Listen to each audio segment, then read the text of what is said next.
ये जो गलती आज मैं बताने वाला हूँ मैक्सिमम लड़के करते हैं, और इस चक्कर में वो बहुत धोखा खाते हैं लड़कियों के चक्कर में, ठीक है।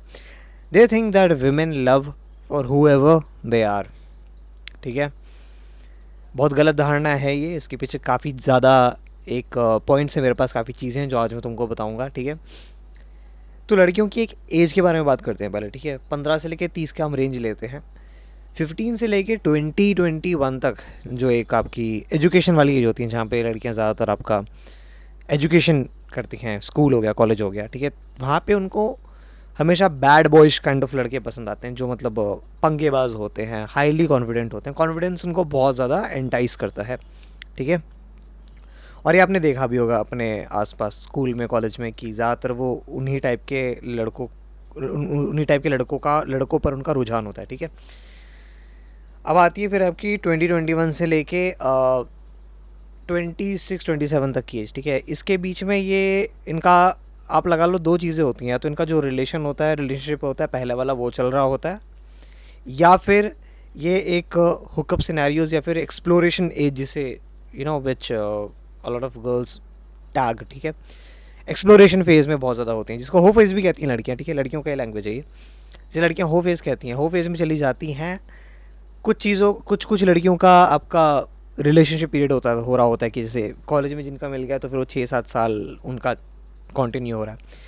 तीसरी एक आपकी इंडिपेंडेंट कैटेगरी आ जाती है, जो चांसेस ज़्यादा होते हैं कि वो या तो बहुत रिप्रेस्ड हैं, घर घर से बहुत ऑप्रेस्ड हो रखी हैं, ज़्यादा फ्रीडम नहीं है उनको, ठीक है।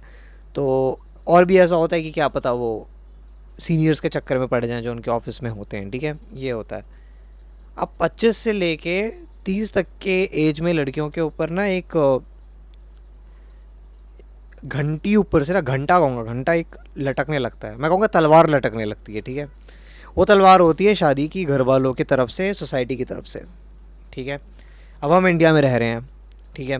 यहाँ पे सोसाइटी, घर वाले, आपको पता है लड़कियों पे वैसे ही इतना ज़ोर देते हैं। इस चक्कर में क्या होता है, घर वाले स्टार्ट कर देते हैं प्रेशर डालना, कि प्रेशर भी डालते, वो रिश्ते देखना स्टार्ट कर देते हैं, ठीक है। अब ऐसे में दो तीन चीज़ें होती हैं, या तो उनका ब्रेकअप होता है, जो उनका पहले से रिलेशनशिप जिससे आ रहा है उससे ब्रेकअप होने लगता है, या फिर उनको अपनी फेट एक्सेप्ट करनी पड़ती है घर वाली, यानी अरेंज मैरिज जिसे कहते हैं हम, ठीक है। अब यहाँ पे लड़की पे डिपेंड करता है वो कहाँ पे जाएगी कहाँ नहीं जाएगी, ठीक है। इसलिए फिर मैं यहाँ पे एक चीज़ कहता हूँ कि लड़की अरेंज मैरिज करने लग जाए अपने लवर को छोड़ के, तो फिर इसको कहते हैं, जो कॉमन लड़कियों का एक नेचर है कि women love someone and they Mary someone else, ठीक है। कभी बाद में कवर करेंगे इस टॉपिक को, इसके पीछे क्या है, इसके अंदर भी थोड़े बहुत एसेंस हैं इस चीज़ के। आप ये आज चीज़ देख लो कि जितनी लड़कियों की एज बढ़ती रहती है, उनकी उतनी ही सिक्योरिटी ऑफ लाइफ इंक्रीज़ होने लगती है, ठीक है। वो उतना क्रेव करेंगी सिक्योरिटी लाइफ में, कि कौन है, प्रोवाइड कौन करेगा, क्या करेगा, ठीक है। एक चीज़ समझने वाली ये भी है कि फीमेल्स की एक्सपायरेशन डेट होती है इन टर्म्स ऑफ बायोलॉजी, वो आफ्टर एन एज फर्टिलिटी नहीं काम करती उनकी, मीनोपॉज आ जाता है, ठीक है। इस चक्कर में वो ऐसे डिसीजंस लेती हैं।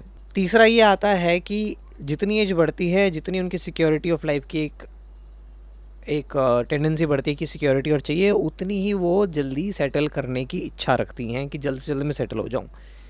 इसलिए वो आप देखोगे लड़कियां ऐसे एज पे, चाहे अगली इंसान हो, कैसा भी इंसान हो, वो उसके साथ लड़का हो, वो उसके साथ सेटल करने को मंजूर हो जाती हैं।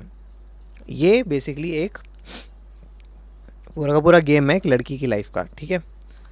अब लड़के की लाइफ का गेम बताते हैं। लड़के का लाइफ का गेम क्या होता है, मैं उन लड़कों की बात कर रहा हूँ जिनको स्टार्टिंग से कभी एडवांटेज नहीं मिला इस चीज़ में खेलने का, ठीक है, जो लड़की बाजी में खेलने का।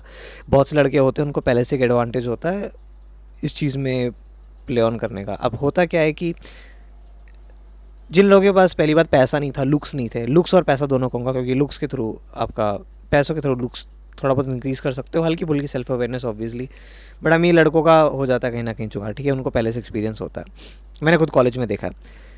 तो एक एवरेज बंदे की क्या होती है जर्नी, स्टार्टिंग से आप लगा लो 15-16, सेम 15 से 30 की हम बात करते हैं, जितना लड़की का एक वैल्यू गिरने लगती है ना, लड़के की उतनी हाई होने लगती है, ठीक है। अब वैल्यू की मैं वैल्यू से क्या डिफाइन कर रहा हूँ, सेक्स मार्केट में वैल्यू, सेक्स मार्केट मतलब मैरिज मार्केट में, ठीक है, वैल्यू डिफाइन कर रहा हूँ मैं।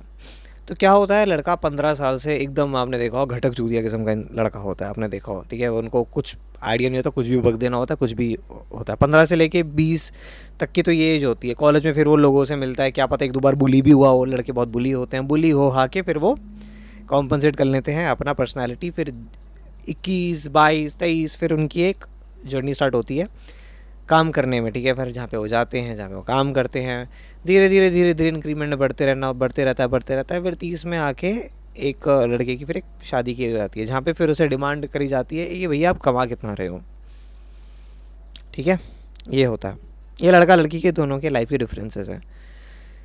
तो एक बार मेरे को एक लड़की ने बोला था कि मैं 18-19 साल का था उस टाइम, हाँ 18-19 साल का, हाँ 16-17, 17-18 या 17 to 19 एज का था मैं, ठीक है।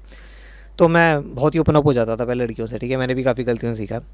तो मैं उसको बता रहा था कि यार मेरी तो कोई गर्लफ्रेंड नहीं है, मेरी ये नहीं है, मेरी वो नहीं है, और काइंड ऑफ दोस्ती बन गई थी वो मेरी, ठीक है। तो उसने मेरे को एक चीज़ बोली थी कि पॉल फियर नॉट, आपकी हो जाएगी, आप ना जब आपकी बाद में बनेगी बहुत अच्छी, and you are a kind of guy जिसको बाद में मिलती है। तो मेरे मन में ये था, मैंने कहा हाँ ये तो नाइस गाय सिंड्रोम वाली शायद बात कर रही होगी, बट दैट्स द रियलिटी। आज मैं तुमको वही बताने वाला हूँ। एंड गेम की बात करते हैं। एंड गेम क्या होता है? एंड गेम ये होता है, लड़कियाँ हमेशा स्ट्रैटेजिकली अपना प्यार ढूंढती हैं या फिर अपना एक पसंदीदा मर्द ढूंढती हैं। लड़कियों का केस में क्या होता है, लड़कियों के केस में वो बेसिकली देखती हैं सिक्योरिटी। मैंने तुमको पहले मेंशन कराई ये चीज़, ठीक है। अब दिक्कत ही आजकल ये हो रही है, पहले तो ये चीज़ें बढ़िया थी। अगर मैं बात करूँ आपके 80s 90s की बात करूँ, 70s 80s 90s से पहले मतलब आप लगा लो मॉडर्न, अभी जो पोस्ट मॉडर्न एरा है, इससे पहले तो सब चीज़ें बढ़िया थी। अब क्या हो गया, जब से हम एक पोस्ट मॉडर्न एरा या फिर मैं कहूँ एक सोशल मीडिया के एरा में जब से आए हैं ना, मॉडर्न वुमेन की हाई डिमांड्स बहुत ज़्यादा बढ़ गई हैं, बहुत ज़्यादा। इसके पीछे काफ़ी मल्टीपल रीजंस हैं। एक रीज़न ये आता है कि पहली बात, सोशल मीडिया बहुत ख़राब कर रहा है दिमाग को। अब women always run on comparison, उनका एक सोशल डायनामिक कंपैरिजन पे रन करता है। कभी आप लड़कियों को बॉन्ड होते हुए देखना, कभी लड़कियां जब बॉन्ड होती हैं, मैंने ऑफिस में देखा ही अपने, जब लड़कियां बॉन्ड होती हैं ना, वो बहुत कंपेयर करती हैं, स्पेशली रिलेशनशिप्स के बारे में और अपने पर्सनल मैटर्स के बारे में ज़्यादा बॉन्ड करती हैं, ठीक है। एक मेरी एक सेइंग है, मेरी पर्सनल सेइंग कहूँगा, that how to know if a girl is in a relationship, she'll tell you. लड़की आपको सामने से बता देती है कि रिलेशनशिप में हूँ कि नहीं, वो हमेशा एक रखेगी प्रस्ताव। आप कभी नोट करना, लड़का कभी इतना शो ऑफ नहीं करता रिलेशनशिप को, लड़के ज़्यादातर नहीं करते, ठीक है। लड़कियाँ बता देती हैं कि मेरा पार्टनर ये करता है, मेरा पार्टनर वो करता है, एक उनकी एक ऐठ आती है वहाँ से, ऐठ का मतलब शो ऑफ आता है वहाँ से, ठीक है। मॉडर्न वुमेन जो हो गई, उनकी हाई डिमांड्स बहुत ज़्यादा बढ़ गई हैं इस चक्कर में। अब है क्या कि उनकी दोस्त भी अच्छा कर रही हैं।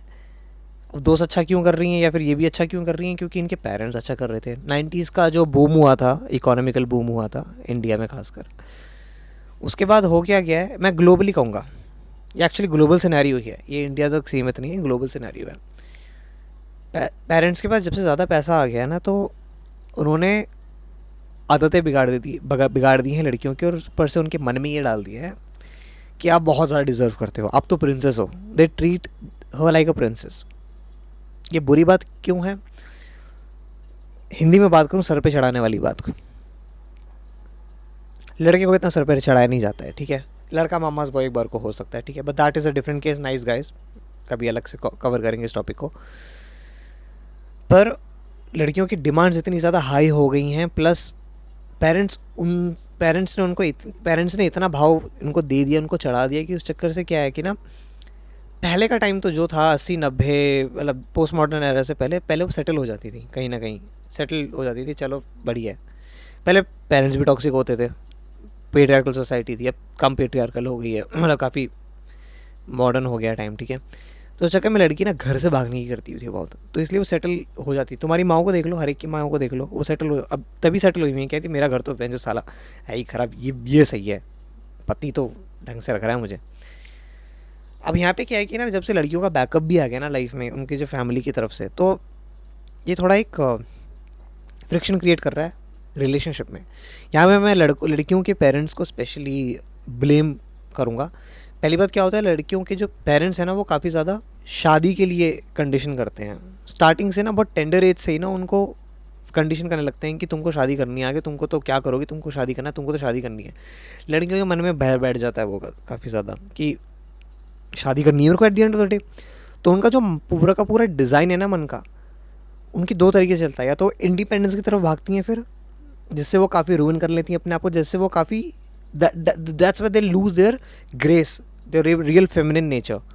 जहाँ पे वो लूज़ करती हैं वहाँ पे लड़कियाँ होने लगती हैं और बॉसी और रिबेलियस, और जहाँ पे रिबेलियस होने लगती हैं आपको पता है कहाँ फिर चीज़ें आने लगती हैं। ये भी एक अलग टॉपिक है, बहुत प्यारा टॉपिक है ये, how rebellion in women works. ठीक है, कमेंट डाउन बिलो। ठीक है, 3 ही सब्सक्राइबर्स हैं मेरी ऑल्ट अकाउंट है। ठीक है, अगर तुम देख रहे हो कोई भी हो तो आई एम अप्रिशिएटिंग यू। ठीक है, थैंक्स फेलो। अब दूसरा क्या होता है, दूसरा चीज़ ये होती है कि या तो लड़की एक्सेप्ट कर लेती है फेट कि आप भैंसे शादी तो करनी है, तो फिर ना वो क्या कहती है, वो हमेशा ना फिर उसी चीज़ की तरफ उसका रुझान होने लगता है। दैट मीन्स वो हमेशा सिक्योरिटी की तरफ ही भागेगी, वो लड़के की तरफ देखेगी जो ज़्यादा अमीर हो। यहाँ पे पेरेंट्स की बहुत बड़ी गलती है जो लड़कियों को कंडीशन कर रहे हैं इस तरीके से। ठीक है, तो इस चक्कर में क्या है, लड़कियाँ बायोलॉजिकली कोडेड हैं सिक्योरिटी ढूंढने पे और पैसा ढूंढने पे। तभी कहते हैं कि लड़की अगर पटाना चाहते हो तो भैया पैसा होना चाहिए आपके पास। पैसा और पर्सनालिटी दोनों होने चाहिए। ठीक है, पैसा कुछ नहीं होता है, अगर आपको पटानी है तो पर्सनालिटी भी होनी चाहिए। अब ये बहुत हार्श पिल है जो मेरे ख्याल से आप लोगों को डाइजेस्ट कर लेनी चाहिए। ठीक है, यही सच्चाई है, लड़के को प्यार नहीं मिलता, बहुत मुश्किल से मिलता है। ये मैं आपको बता रहा हूँ, जिनको मिल रहा है ना उनके पास पहले से चीज़ें हैं, या तो लुक्स हैं या फिर सिक्योरिटी है। और एक चीज़ बताऊँ, दुनिया में सारी चीज़ें ट्रांजैक्शनल है, दैट्स द फन फैक्ट। आपके दोस्त एक बार को आपको शायद पसंद कर लें, बट दोस्ती भी ट्रांजैक्शनल ही है। हर एक रिलेशन दुनिया में ट्रांजैक्शनल है, ये आप समझ लो। ठीक है, तो डाइजेस्ट दिस पिल जो मैंने बताया है, प्ले इट स्मार्टली। मैं ये कहूँगा कि अगर तुम्हें जाना है किसी लड़की की तरफ तो एक बार लो स्टैंडर्ड की लड़की पकड़ सकते हो। ठीक है, मैं एक एडवाइस दे रहा हूँ छोटी सी, कॉम्प्रोमाइज़ कर लो उसके साथ। कोई नहीं, मुझे पता है कि वो थोड़ी ज़्यादा तुम्हारे एक्सपेक्टेशन से कम ही होगी, कॉम्प्रोमाइज़ कर लो, बट मेरे ख्याल से निभा जाएगी। बेसिकली जो नीचे से ऊपर आता है ना वो निभाने वाला होता है, ऊपर से कोई नीचे नहीं आएगा। ये दिक्कत है एक थोड़ी, स्पेशली लड़कियों में। Women marry for lifestyle यार। एक बार को आप बॉडी के लिए शादी कर लो, और ये मैंने बोला है ट्रांजैक्शनल है, आप तो बॉडी के लिए शादी कर रहे हो ना। लड़कियां लाइफस्टाइल के लिए शादी करती हैं, women marry for lifestyle, man marry for body, that's the whole point. तो खैर, अगर आपको कुछ पल्ले पड़ा हो तो कमेंट डाउन बिलो। ठीक है, कुछ एक दो कमेंट कर दो। नया चैनल है, बहुत ज़्यादा मैं कंसिस्टेंट हूँ, तुम्हारी गांड फाड़ दूंगा, ऐसी फैक्ट्स है मेरे पास। ठीक है, बढ़िया वाले। And as my page says, my banner says that reclaim your man within, that's my ultimate goal is with you guys. ठीक है, to reclaim your masculinity. So yeah, keep on watching and I'm going to see you in the next one. See you around.